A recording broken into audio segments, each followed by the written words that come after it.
Biographie mettant en lumière le parcours initiatique dit de flamme jumelle, la réalisation du soi par l'élévation vers la conscience intégrale, après les voyages dans l'astral et la manipulation perverse narcissique.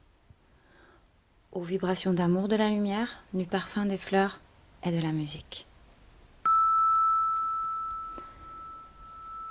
Préambule. D'une théière chaleureuse d'énergie s'échappe de la vapeur. Mon corps est cette théière et je reviendrai en pluie ailleurs, si d'énergie générant chaleur, mon cœur à l'intérieur ne battait pour générer ma vie. Le thé y chauffe et il est parfois d'ocre. Je la coule ici pour vous rapporter ce que des changements successifs d'états de conscience m'ont permis de découvrir.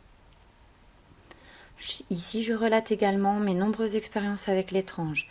Elles semblent liées d'un fil rouge cousu sur la trame de ma vie. Je vais donc devoir livrer des scènes intimes pour vous le faire apparaître. Aujourd'hui, les faits inhabituels, non expliqués par la science, sont qualifiés d'ésotériques ou de paranormaux. Je n'aime pas le terme de paranormal puisque tout est forcément normal, puisqu'ici est maintenant incarné dans les événements naturels. Ces faits sont peu courants, voire rarissimes, mais normaux. Simplement, ils ne sont pas encore expliqués par notre génération humaine. Par exemple, le passage d'une comète est extrêmement rare, mais néanmoins normal. Analogiquement, quand je ramasse un escargot qui s'apprête à traverser la route et qui progresse lentement derrière la roue d'une voiture garée en bordure de la voie, c'est une expérience ésotérique pour lui qui va avoir lieu. Soulevé dans les airs, la chaleur et la pression de mes doigts sur sa coquille, le vent qu'il n'avait jamais senti auparavant, qui effleure son ventre gluant, tous ces ressentis sont paranormaux pour lui.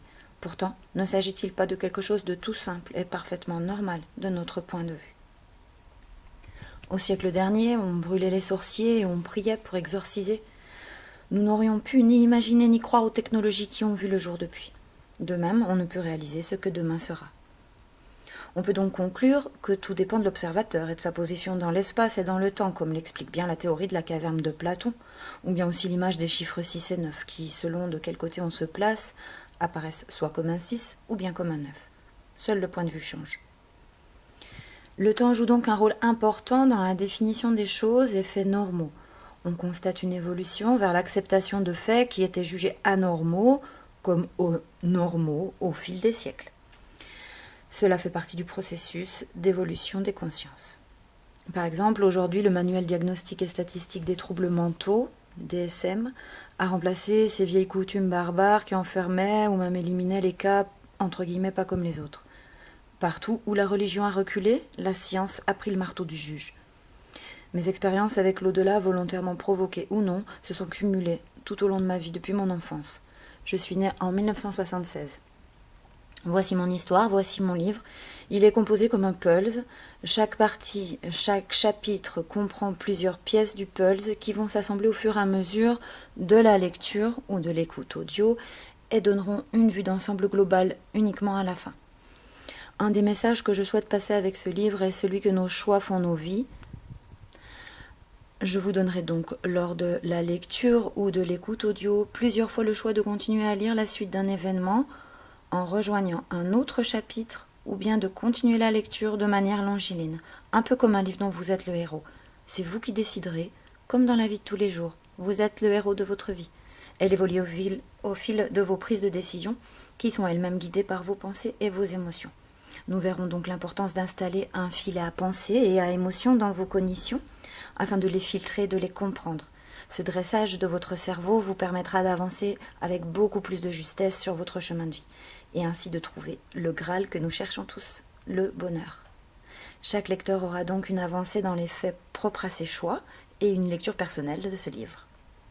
Devant chaque acte, chaque parole, nous avons donc le choix.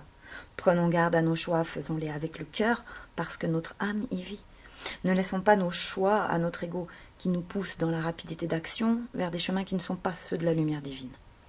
Pas d'urgence devant les choix, toujours introduire un temps pour écouter son cœur. Parfois quelques secondes ou minutes suffisent à l'entendre. Il suffit de s'entraîner un peu et cela devient automatique. C'est la voix de notre âme. Elle contient une étincelle divine qui nous guidera vers le meilleur de notre destinée. L'école ne nous apprend pas à écouter notre cœur. La société est une société égotique qui mise sur nos égos pour faire tourner son marché économique mondial. Pour atteindre l'éveil, il va falloir s'observer. Observer ses pensées et ses émotions. peur, colère, etc. Il va donc être nécessaire d'installer un filtre intérieur, comme un filet à papillons, pour attraper au vol chaque pensée et la décortiquer. Idem pour les émotions. Ce travail va être rude et fastidieux au début, mais la gymnastique cérébrale que cela demande va rapidement se mettre en place avec automatisme. Il est néanmoins nécessaire, bien sûr, d'avoir la volonté de le mettre en place au départ. Les récompenses qui en découlent surviennent au fil des mois, qui vont s'écouler ensuite, en retombées positives multiples sur l'ensemble de la vie, comme une pluie d'étoiles filantes. Le mental ainsi éduqué va laisser place en majorité à la connexion divine par l'instant présent, et il effectuera les tâches qui lui sont assignées originellement, de manière beaucoup plus efficace. C'est pourquoi l'observateur en tirera de multiples bénéfices. Il va falloir beaucoup de volonté, s'accrocher, perdurer, recommencer, parce qu'au début l'ego n'a de cesse que de contrer la mise en place de cette mécanique. Il suffit d'essayer pour se rendre compte qu'on ne tient pas longtemps connecté à l'instant présent, au début. Mais après plusieurs semaines, mois, ou années, selon le degré d'ouverture de conscience de base de chaque individu, il se produit un éveil total et intégral de la conscience. Le but ultime, ce que l'on peut nommer la joie d'être, le bonheur constant, inébranlable. J'ai commencé l'écriture de ce livre en 2018. Je ne pensais jamais trouver l'ultime pièce manquante à mon puzzle. Alors j'allais m'apprêter à clore ce livre en laissant mes futurs lecteurs se faire eux-mêmes l'idée de la pensée globale à tirer de ce tout sans la dernière pièce. C'est en 2020 que l'âme agit. Comme par magie, je découvre la dernière pièce manquante. Je vais ainsi avoir une vue intégrale et une compréhension de où et à quoi l'astral et ses expériences multiples avec l'étrange ont voulu me mener. Vers l'éveil intégral de ma conscience, autrement dit vers la paix intérieure, dans l'amour et la joie permanente. Je vais vous livrer ici mon parcours, ses hauts, ses bas, ses pièges, mais aussi quelques outils et clés d'ouverture de conscience. Ce livre vise à la transmission de savoir, pour voir ça, le basculement d'une ère vers une ère de paix terrestre. C'est en chacun de nous que doit se mettre en place cette paix, afin qu'elle soit planétaire, totale et complète. J'ajoute donc un dernier chapitre en 2020, chapitre numéro 7, Parcours initiatique de retour à soi. Je dédicace ce livre à mon autre, ma flamme jumelle, ma moitié d'esprit supérieur, dont je cacherai ici l'identité réelle bien sûr, tout comme la mienne, par respect et par amour. Je le renomme donc symboliquement Cyrus Nomade. Je garde mon véritable prénom, Rachel, mais pour les mêmes raisons et par volonté de rester incognito, je change mon nom de famille pour prendre celui de Crusferre. Cela signifie l'ours brillant en latin. Mon nom de famille réel signifie la même chose dans une autre langue. Il était donc important que je ne change pas ce sens. Vous verrez pourquoi plus loin dans la lecture. Je vous souhaite que cette lecture vibre en vous et vous ouvre les portes de l'amour inconditionnel et le retour à votre nature véritable.